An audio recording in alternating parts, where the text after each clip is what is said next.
Prologue. How long have I stayed in Japan? 2 years? 3 years?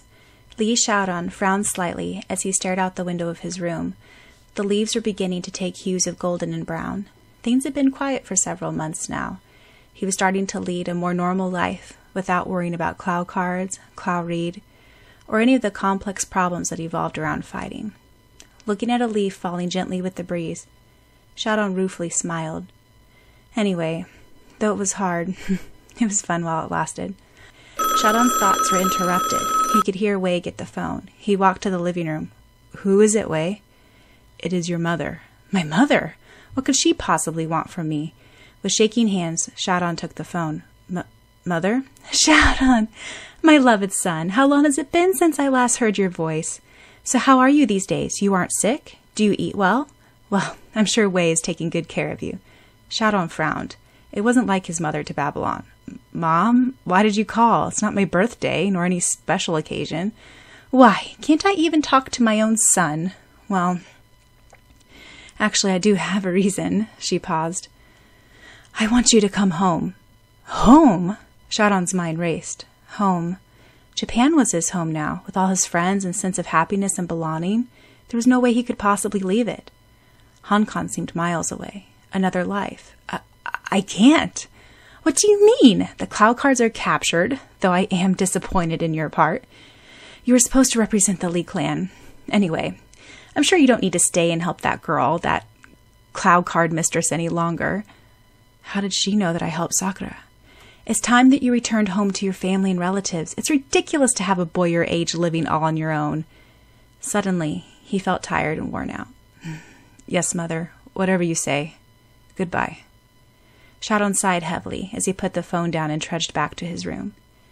Taking out his long-neglected sword from his closet, he did a few whipping passes with it to cool off his frustration.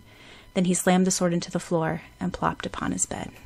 "Sakura-chan, doesn't Lee-kun seem strange today?" Tomeo asked. "He's been frowning and sighing." Sakura laughed. "Doesn't that mean he is his usual mood?" "No, there's something on his mind." Nako butted in. "Maybe he's haunted by a ghost." "No, maybe he's in love. He's thinking how to propose," Rika exclaimed. During break, Sakura walked up to Syaoran. Gently she asked, "Syaoran-kun, is anything the matter?"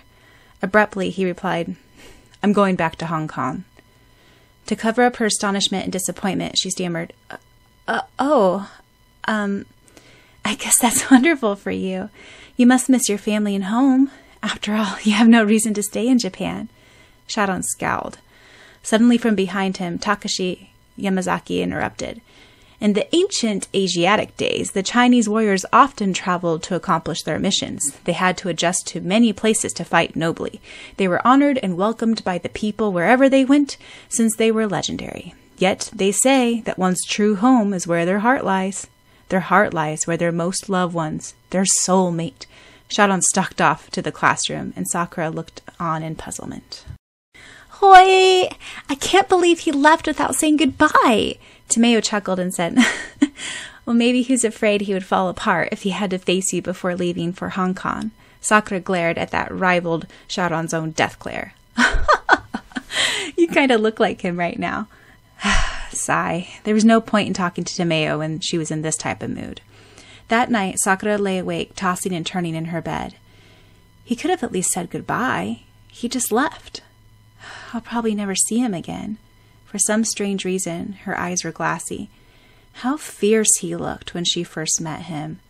But he had a kind, caring personality after his first appearance.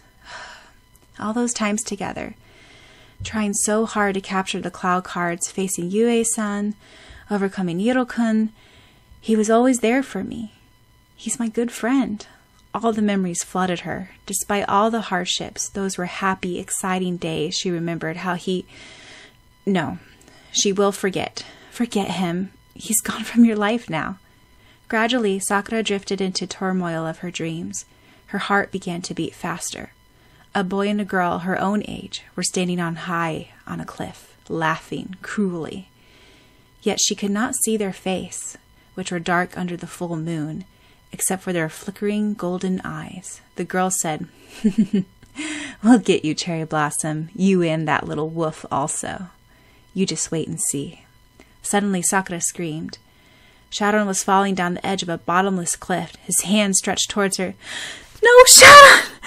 She bolted up in bed screaming. Toy and her father came running into her room. What's the matter, Sakura?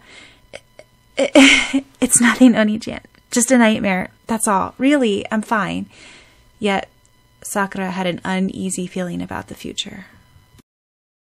Are we ready, my dear brother Eron? Erika asked with an evil gleam in her hazel eyes flecked with gold. Not yet, my dear, not yet. Just wait a little while longer for our powers to reach its fullest. Then you know our plans. Eron smiled a charming smile, except for that mysterious flickering eye that matched with his twins.